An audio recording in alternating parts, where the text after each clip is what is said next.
तो दोस्तों आज मैं सुबह से बहुत ही खुश थी क्योंकि मुझे जाना था घर। और अभी समय हो रहा है सुबह का 3 और 4 बजे मेरी ट्रेन है और मुझे निकलना है 4 बजे दोस्तों। और मैं आप लोग से बता दूँ कि यहाँ पे इतना बारिश हो रहा है, इतना बारिश हो रहा है, रात से ही बारिश हो रहा है 8 बजे से, और अभी 3 बज रहा है। 8 बजे शाम से ही बारिश हो रहा है और 3 बज के सुबह हो गया, अभी तक बारिश नहीं छूटल है।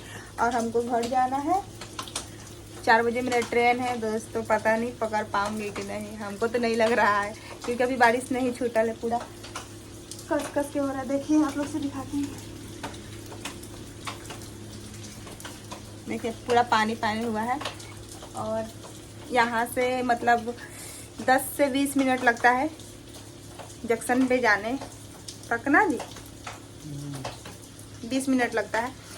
तो छूट जाएगा तो हम तो निकल जाएंगे और मैं आप लोग से दिखाऊंगी अपने घर, और अपने घर में सबसे मिलवाऊंगी मैं जाकर, जब जाऊंगी अपने माँ से मिलवाऊंगी। मेरे घर में बहुत छोटे छोटे बच्चे हैं, उन सबसे मिलवाऊंगी मैं आप लोग से। बस मैं यहाँ से चले जाऊँ, उसके बाद बस भगवान के दुआ से छूट जाए बारिश, उसके बाद से तो मैं निकल जाऊंगी।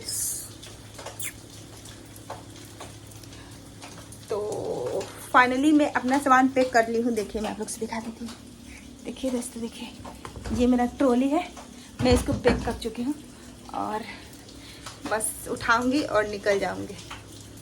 लेकिन बारिश छूटे तब ना बारिश नहीं छूट रहा है। और दोस्तों आप लोग क्या कर रहे हैं इतना सुबह सुबह, कमेंट में बताइए। चाय वाय पिए हैं कि नहीं? हम तो इंतजार कर रहे हैं कि बारिश कब छूटे कि हम निकले। भगवान को भी आजे बरसना था। ऐसे पटना में बहुत ज़्यादा बारिश होता है।